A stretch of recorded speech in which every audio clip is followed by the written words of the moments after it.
Hola, soy Jessie y esto es Leerme, donde cada palabra respira. Los 7 hábitos de la gente altamente efectiva. Tercer hábito, segunda parte.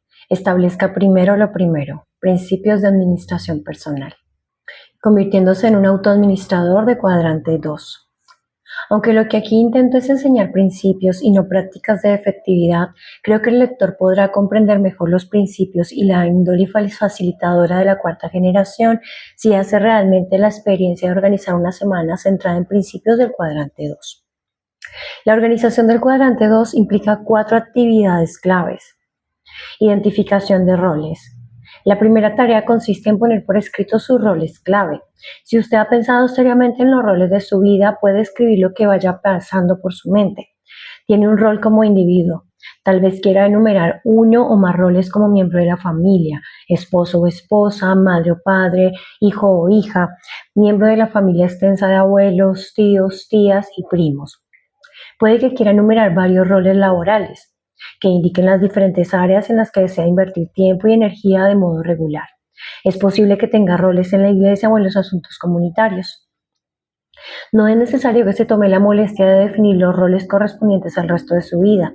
Limítese a considerar la semana y ponga por escrito las áreas en las que usted se ve dedicando tiempo durante los próximos 7 días. A continuación, presentamos 2 ejemplos del modo en que la gente puede verse en sus diversos roles. Primero, individuo como desarrollo personal. Esposo, padre, esposa. Gerente de nuevos productos como madre. Gerente de investigación, vendedora de agencia inmobiliaria. Gerente de desarrollo de colaboradores. Maestra de escuela dominical. Gerente de administración. Miembro de la junta de la orquesta. Presidente de organización de beneficencia. Segundo, selección de las metas. El paso siguiente consiste en pensar 2 o 3 resultados importantes que uno cree que tiene que lograr en cada rol durante los 7 días siguientes que serán registrados como metas. Por lo menos, algunas de esas metas deben reflejar actividades del cuadrante 2. Idealmente, esas metas a corto plazo están relacionadas con las metas a largo plazo que usted ha identificado con su enunciado de la misión personal. Pero incluso aunque no haya escrito ese enunciado, es posible que tenga la sensación de lo que es importante al considerar cada uno de sus roles y un par de metas por cada rol. Tercero, programación temporal. Ahora puede el lector considerar la semana que tiene ante sí con las metas en mente y programar el tiempo para alcanzarlas. Por ejemplo, si su meta es redactar el primer borrador del enunciado de la misión personal, tal vez disponga de un lapso de 2 horas del domingo para dedicarlas a esa tarea. El domingo suele ser ideal para planificar las actividades más valiosas para la promoción personal, entre las cuales se cuenta la organización semanal. Es un buen momento para hacer un alto en el camino, buscar un poco de inspiración y considerar la vida en el contexto de los principios y los valores. Si uno establece la meta de mejorar su estado físico mediante ejercicios, puede reservarles 1 hora, 3 o 4 días por semana o todos los días de la semana. Hay algunas metas que solo se pueden alcanzar durante el horario de trabajo y otras por las que hay que luchar el sábado, cuando los chicos están en casa. Empieza a advertir algunas de las ventajas de organizar la semana en lugar del día. Después de haber identificado los roles y establecido las metas, se puede trasladar cada meta a un día específico de la semana, sea como prioridad o lo que es incluso mejor, con una asignación horaria concreta. También se puede consultar la agenda anual o mensual y ver las previsiones y las citas anteriores, evaluando su importancia en el contexto de las metas. Se transfiere entonces al programa semanal la que se decide mantener y las otras se reprograman o cancelan. Al estudiar la siguiente hoja de trabajo, obsérvese de qué modo han sido programadas o traducidas a un plan de acción específico las 19 metas más importantes que en general pertenecen al cuadrante 2. Adviértase además el recuadro titulado Afilar la sierra, que proporciona espacio para planificar actividades vitales renovadoras del cuadrante 2 en cada una de las 4 dimensiones humanas que explicaremos al abordar el 7º hábito. Se ha reservado tiempo para 19 metas importantes, pero véase la cantidad de espacio libre que queda en la hoja de trabajo. Además de permitirnos poner primero lo primero, la organización semanal del cuadrante 2 otorga libertad y flexibilidad para controlar acontecimientos imprevistos, cambiar la programación temporal si es necesario y gozar de relaciones e interacciones con otros, disfrutar profundamente de experiencias espontáneas, sabiendo que uno ha ordenado proactivamente la semana para alcanzar metas clave en todas las áreas de la vida. Cuarto, adaptación diaria. Con la organización semanal del cuadrante 2, la planificación diaria se convierte en una función de adaptación diaria, de dar prioridad a actividades y de responder a acontecimientos, relaciones y experiencias imprevistos de un modo significativo. Si todas las mañanas dedicamos unos minutos a revisar la agenda, podemos ponernos en contacto con las decisiones basadas en valores tomadas al organizar la semana y también con los factores no previstos que aparezcan. Al echar una mirada al día, se puede ver que los roles y metas permiten una priorización natural que surge de nuestro sentido innato del equilibrio. Se trata de un establecimiento de prioridades más flexible, más del hemisferio derecho del cerebro que en última instancia proviene de la idea de la misión personal. Pero podría decirse que el establecimiento de prioridades de tercera generación en A, B, C o 1, 2, 3 proporciona el orden necesario a las actividades diarias. Es una falsa dicotomía dividir de modo tajante las actividades en importantes y no importantes. Obviamente, se distribuyen sobre un continuum y algunas actividades importantes son aún más importantes que otras. En el contexto de la organización semanal, el establecimiento de prioridades de tercera generación pone orden en los objetos cotidianos. Pero tratar de dar prioridad a las actividades antes de saber cómo se relacionan con nuestra idea de la misión personal y cómo se adecua al equilibrio de la vida no es efectivo. Tal vez se están estableciendo prioridades y realizando cosas que uno no quiere o no necesita hacer en absoluto. Empieza el lector a advertir la diferencia entre organizar la semana como administrador centrado en principios, gerenciando el cuadrante 2 y planificando el día como un individuo centrado en alguna otra cosa. Empieza a percibir la tremenda diferencia que determinaría el centrarse en el cuadrante 2 sobre su nivel actual de efectividad. He experimentado en mi propia vida el poder de la organización centrada en principios del cuadrante 2 y la he visto transformar las vidas de centenares de otras personas y estoy convencido de que determina una diferencia, una importante diferencia positiva. Y cuanto más completamente vinculemos las metas semanales a un marco de principios correctos y a un enunciado de la misión personal, mayor será el aumento de la efectividad. Vivirlo. Volviendo una vez más a la metáfora informática, si el primer hábito, tú eres el programador y el segundo hábito formula el programa. Lo que propugna el tercer hábito es vive el programa. Y vivirlo está primordialmente en función de nuestra voluntad independiente, nuestra autodisciplina, nuestra integridad y nuestro compromiso, no al servicio de metas y horarios a corto plazo ni al impulso del momento, sino de principios correctos y de nuestros valores más profundos, de lo que da sentido y contexto a nuestras metas, a nuestros horarios y a nuestras vidas. A medida que se avanza en la semana, habrá sin duda momentos en que nuestra integridad tendrá que situarse en primer lugar. La tendencia a reaccionar satisfaciendo prioridades urgentes pero no importantes de otras personas en la zona del cuadrante 3 o el placer de escapar al cuadrante 4 amenazará con ponerse por delante de las actividades importantes del cuadrante 2 que uno ha planificado. Nuestra concentración en principios, nuestra autoconciencia y la conciencia moral pueden proporcionar un alto grado de seguridad intrínseca, guía y sabiduría para usar la voluntad independiente y mantener la integridad respecto de lo verdaderamente importante. Pero como uno no es omnisciente, no siempre puede saber de antemano qué será lo verdaderamente importante. Por más cuidado que ponga en organizar la semana, habrá momentos en los que como persona centrada en principios tendrá que subordinar sus horarios programados a un valor superior. Si uno se centra en principios, puede hacerlo con una sensación interior de paz. En cierto momento, uno de mis hijos se dedicó profundamente a la programación temporal y la eficiencia. Un día afrontó una agenda muy apretada que incluía la asignación del tiempo minuto a minuto para cada actividad, como por ejemplo recoger algunos libros, lavar el coche y romper con Carol, su novia, entre otras cosas. Todo anduvo de acuerdo con la agenda hasta que llegó lo de Carol. Habían estado saliendo durante mucho tiempo y él finalmente llegó a la conclusión de que prolongar la relación era un error. De modo que, coherente con su modelo de eficiencia, programó una llamada telefónica de 10 a 15 minutos para decírselo. Pero la noticia resultó muy traumática para la joven. Una hora y media más tarde seguían profundamente inmersos en una conversación intensa. Ni siquiera bastó una visita posterior. La situación fue muy frustrante para ambos. Digamos una vez más que sencillamente no se puede pensar en términos de eficiencia cuando se trata de personas. Se piensa en términos de efectividad con la gente y de eficiencia con las cosas. He tratado de ser eficiente con personas desagradables e impertinentes y no da resultado. He hecho la prueba de destinar 10 minutos de tiempo de buena calidad a un niño o a un empleado para resolver un problema y he descubierto que esa eficiencia crea nuevos problemas y pocas veces resuelve las preocupaciones más profundas.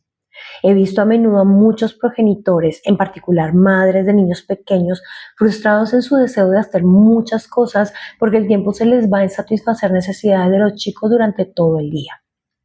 Recordemos que la frustración está en función de nuestras expectativas y que nuestras expectativas son a menudo un reflejo en el espejo social más que nuestros propios valores y prioridades.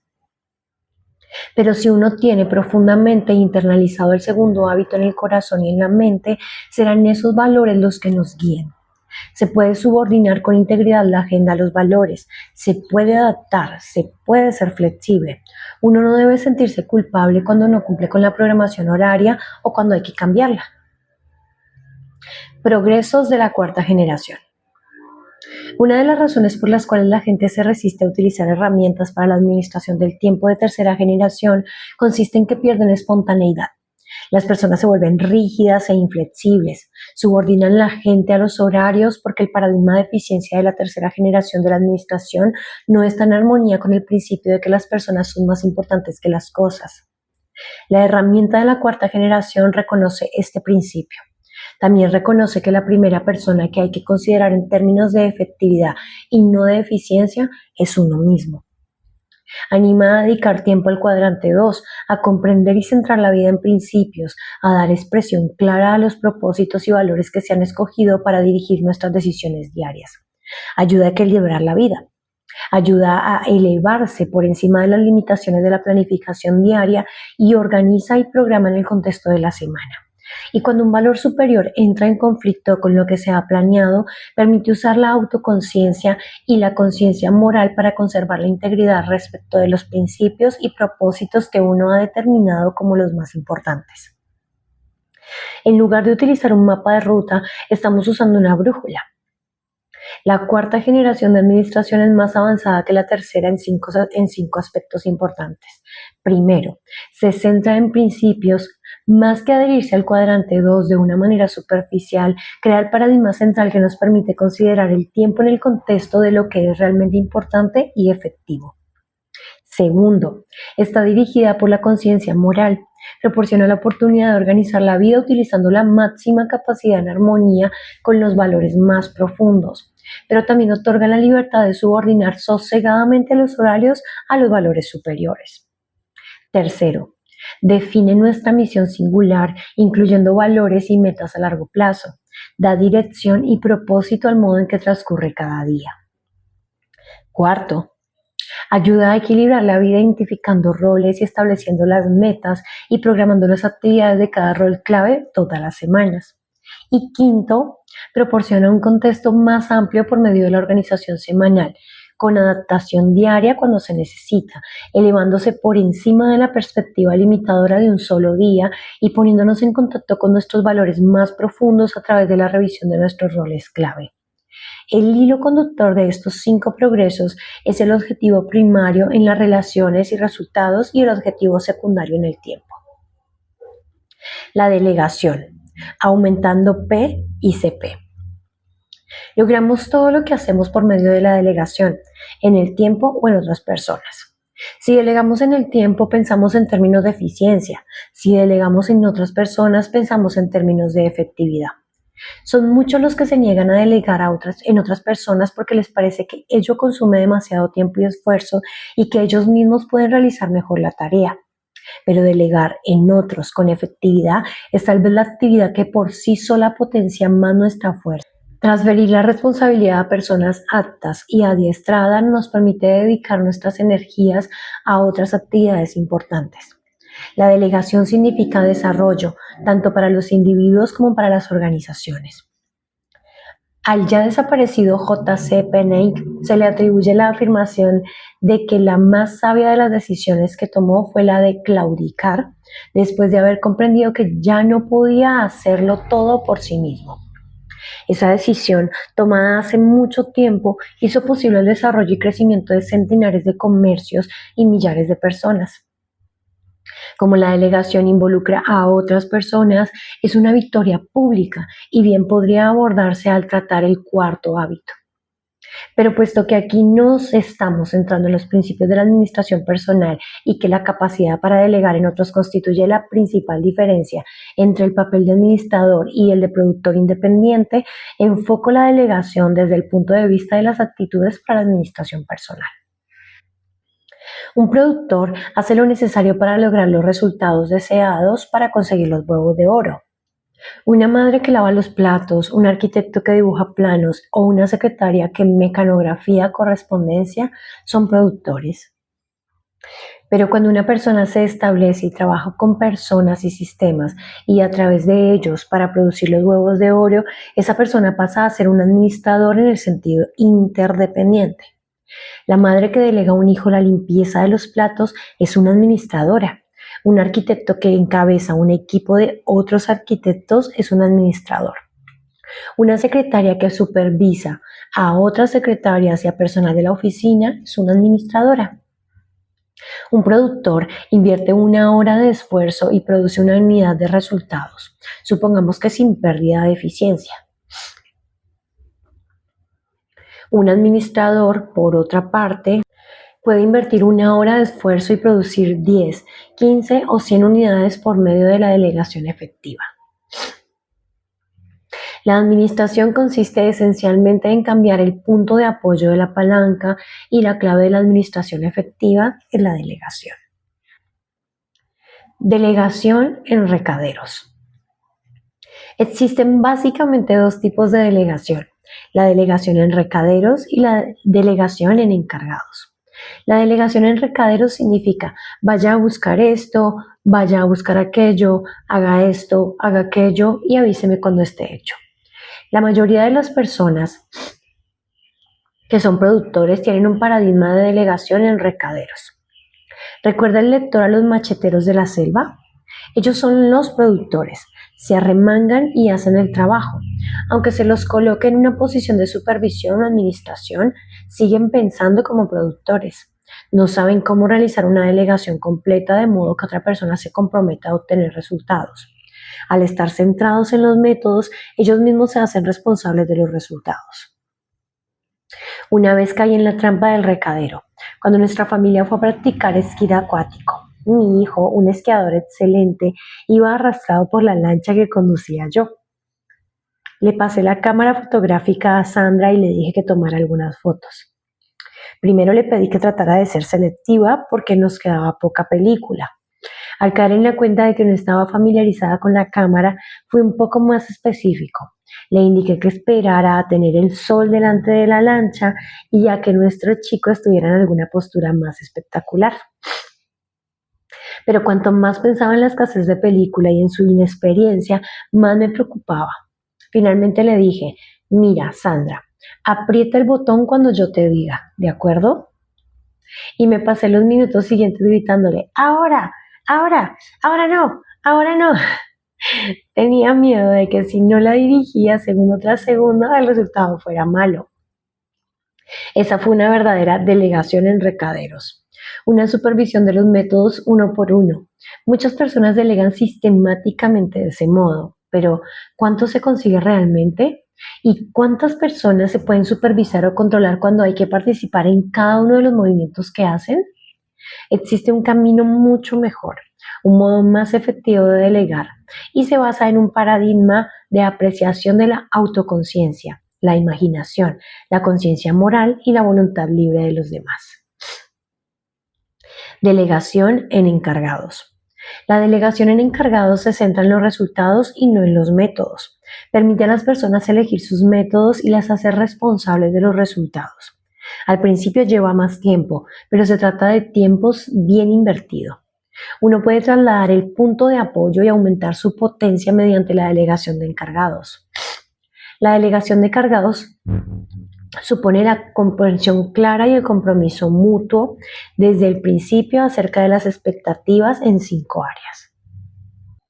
Resultados deseados. Primero, crear una comprensión mutua y clara de lo que hay que lograr, concentrándose en el qué y no en el cómo, en los resultados, no en los métodos. Dedicar tiempo, ser paciente, visualizar el resultado deseado, que la persona lo vea, lo describa, que elabore un enunciado matizado de cómo será y que diga cuándo más o menos habrá de alcanzarlo. 2. Directrices. Identificar los parámetros dentro de los cuales debe operar el individuo. Estos serán los menos posibles para evitar la delegación de métodos, pero entre ellos tiene que contarse algunas restricciones importantes. No se pretende que una persona llegue a pensar que tiene una libertad considerable mientras alcance los objetivos, aunque viole alguna práctica o valor tradicionales. Esto aniquila la iniciativa y devuelve al individuo al credo del recadero. Dígame lo que usted quiere que haga y lo haré, de cualquier modo. Si usted conoce las rutas que llevan al fracaso, identifíquelas. Sea franco y honesto. Dígale a su encargado dónde están las arenas movedizas y los animales salvajes. Uno no pretende que todos los días alguien tenga que reinventar la rueda. Permitamos que las personas aprendan de sus errores y de los errores de otros. Señalemos las rutas potenciales de fracaso, lo que no hay que hacer, pero no digamos qué hay que hacer.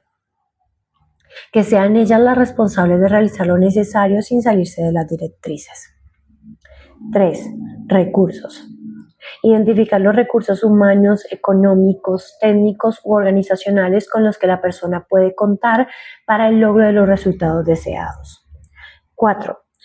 Rendición de cuentas. Establecer las normas de rendimiento que se utilizarán en la evaluación de los resultados y los momentos específicos en que esa evaluación tendrá lugar. 5. Consecuencias. Especificar lo que sucederá, lo bueno y lo malo como resultado de la evaluación.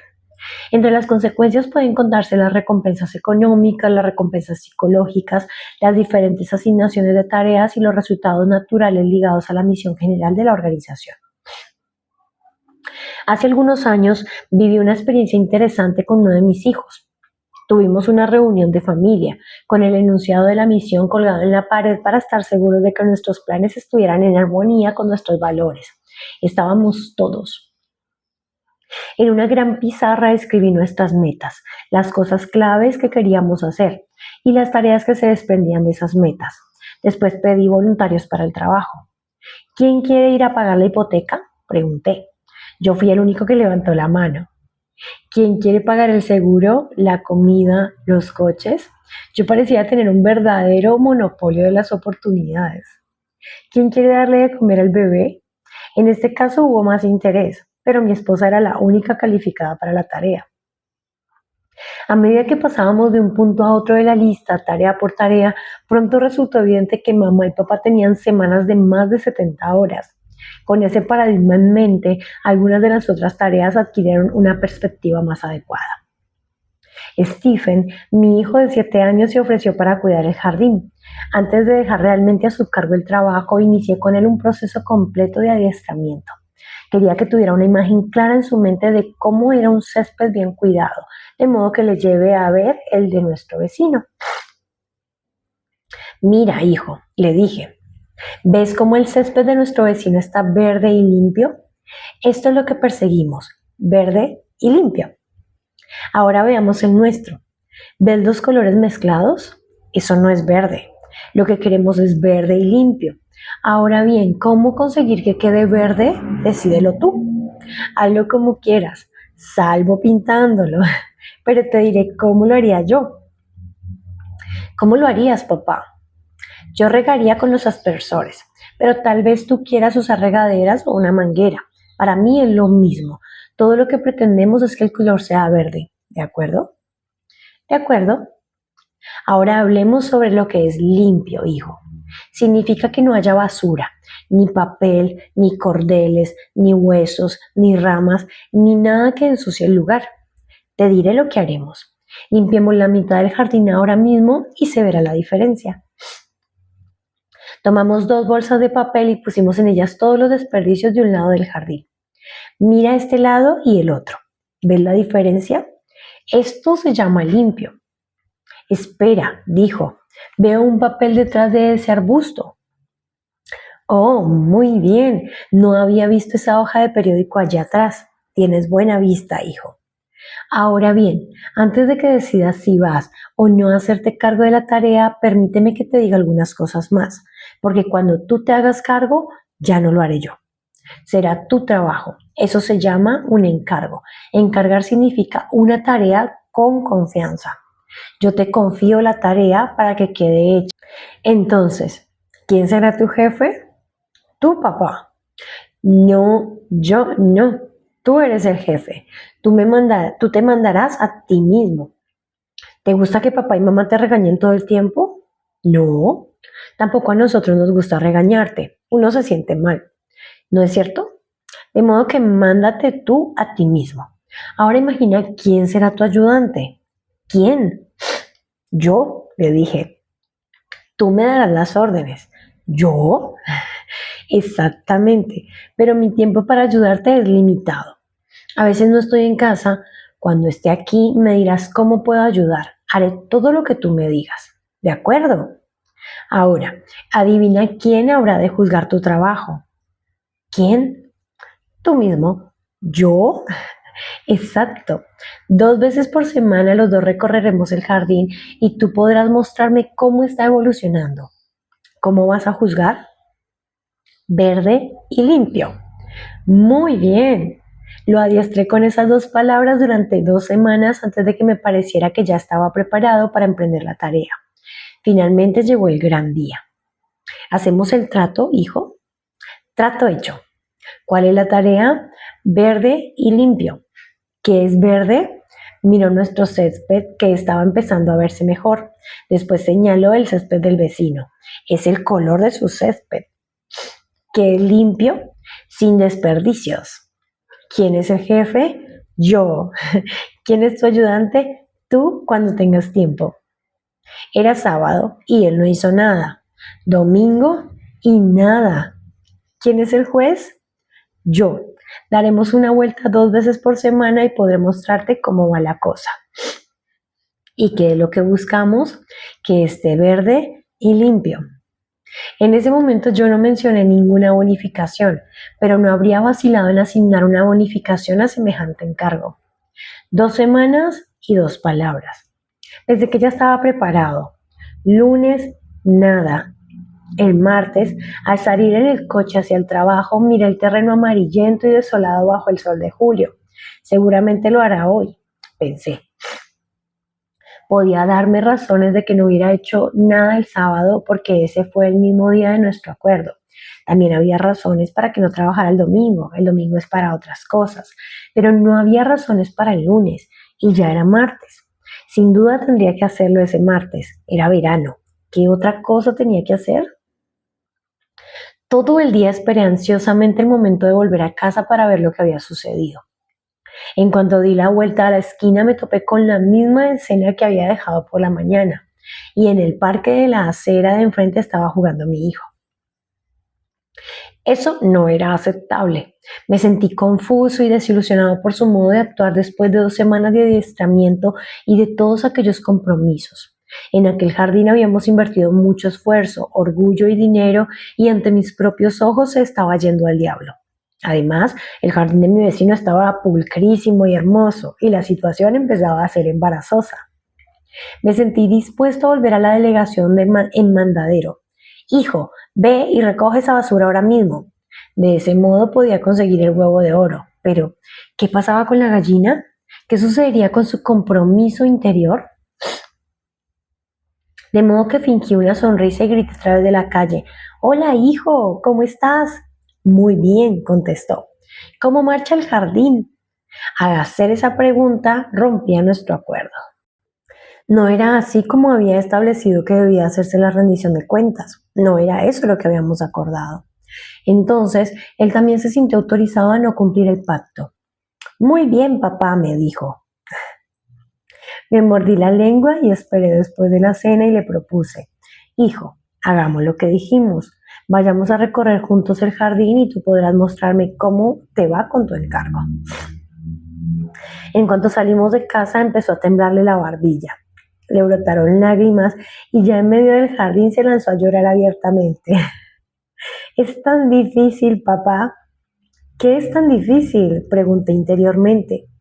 Si no has intentado nada, pero yo sabía lo que era difícil, la autoadministración, la autosupervisión, de modo que le propuse, ¿puedo hacer algo para ayudar? ¿Lo harías, papá? Gimoteó. ¿Cuál fue nuestro acuerdo? Dijiste que me ayudarías si tenías tiempo. Tengo tiempo. Entonces corrió a la casa y volvió con 2 bolsas. Me pasó una. ¿Podrías recoger estos desperdicios? Me señaló los restos del asado del sábado por la noche. Me ponen enfermo. Lo hice. Hice exactamente lo que me pedía que hiciera. Y fue entonces cuando el acuerdo quedó firmado en su corazón. Se convirtió en su jardín, en su encargo. Durante el verano solo pidió ayuda 2 o 3 veces más. Cuidó del jardín, mantuvo el césped más verde y más limpio que cuando era yo el encargado de cuidarlo. Se enfrentaba a sus hermanos o hermanas y llegaban a arrojar allí el envoltorio de un caramelo o un chicle. La confianza es la forma más elevada de la motivación humana. Saca a la luz lo mejor de la gente, pero requiere tiempo y paciencia. Y no excluye la necesidad de adiestrar y desarrollar a las personas para que su competencia pueda elevarse al nivel de esa confianza. Estoy convencido de que si la delegación en encargados se realiza correctamente, ambas partes se benefician y en última instancia se hace mucho más trabajo en menos tiempo. Creo que una familia bien organizada, que ha dedicado efectivamente tiempo a delegar las cosas persona a persona, puede estructurar el trabajo de tal modo que cada uno pueda hacerlo todo en más o menos 1 hora del día. Pero ello supone la capacidad interior de querer administrar y no solo producir. El objetivo está en la efectividad, no en la eficiencia. Desde luego, uno puede ordenar una habitación mejor que un niño, pero la clave está en que queremos capacitar al niño para que lo haga. Esto lleva tiempo. Uno mismo tiene que implicarse en el adiestramiento y el desarrollo. Lleva tiempo, pero qué valioso resulta ese tiempo más adelante. A largo plazo, ese tiempo se recupera. Este enfoque supone un paradigma completamente nuevo de la delegación. En efecto, cambia la naturaleza de la relación. El encargado se convierte en su propio jefe, gobernado por una conciencia moral que contiene el compromiso con ciertos resultados deseados, pero también libera su energía creadora y la orienta hacia lo necesario, en armonía con principios correctos para lograr esos resultados. Los principios implicados en la delegación en encargados son correctos y aplicables en todo tipo de situación y con todo tipo de personas. Con individuos inmaduros hay que especificar menos resultados deseados y más directivas, identificar más recursos, realizar entrevistas más frecuentes de rendición de cuentas y aplicar más consecuencias inmediatas. Con personas más maduras, los resultados deseados pueden ser más desafiantes. Hay menos directrices, una rendición de cuentas menos frecuente y criterios menos mensurables, pero más discernibles. La delegación efectiva representa tal vez el mejor indicador de la administración efectiva, simplemente porque es fundamental para el crecimiento personal y organizacional. El paradigma del cuadrante 2. La clave de la administración efectiva de uno mismo o de otros a través de la delegación no es una técnica, una herramienta o un factor extrínseco. Es algo intrínseco al paradigma del cuadrante 2, que capacita para ver a través del cristal de la importancia y no de la urgencia. He incluido en el apéndice B, véase, un ejercicio titulado Un día de cuadrante 2 en la oficina, que permitirá al lector descubrir en el escenario de la empresa con cuánto poder este paradigma puede influir en su efectividad.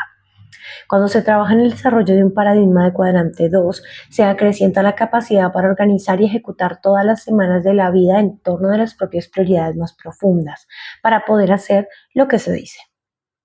No se dependerá de ninguna otra cosa o persona para la administración efectiva de la propia vida. Es interesante que los 7 hábitos pertenezcan todos al cuadrante 2. Todos abordan cosas de importancia fundamental que, si se emprenden de modo regular, determinan en nuestra vida una extraordinaria diferencia positiva. Sugerencias prácticas. Primero, identifique una actividad del cuadrante 2 que usted sabe que ha descuidado en su vida. Una actividad que bien realizada tendrá un efecto significativo en su vida personal o profesionalmente. Póngala por escrito y comprométase a realizarla. 2. Dibuje una matriz de administración del tiempo y trate de estimar qué porcentaje de su tiempo destina a cada cuadrante. Después registre su uso del tiempo durante 3 días en intervalos de 15 minutos. ¿Cuán precisa fue su estimación? ¿Está satisfecho con el modo en que utiliza el tiempo? ¿Qué necesita para cambiar? 3. Haga una lista de las responsabilidades que podría delegar y de las personas que podrían hacerse cargo de ellas o que podrían adiestrarse para asumirlas. Determine lo necesario para iniciar el proceso de delegación o adiestramiento. 4. Organice su próxima semana. Hay una muestra de la hoja de trabajo semanal de la organizador de los 7 hábitos, que fue la que mostramos hace un rato. Empiece por fijar sus roles y metas para la semana y después convierta esas metas en un plan de acción específico. Al final de la semana, evalúe hasta qué punto su plan ha traducido sus valores y propósitos profundos con respecto a la vida diaria y el grado de integridad que ha podido mantener respecto a esos valores y propósitos. 5. Comprométase a iniciar la organización semanal y reserve tiempo para hacerlo regularmente. 6. Convierta su herramienta de planificación actual en una herramienta de cuarta generación o consiga una de este último tipo. Y 7. Recorra el apéndice B, un día de cuadrante 2 en la oficina para obtener una comprensión más profunda del efecto del paradigma del cuadrante 2.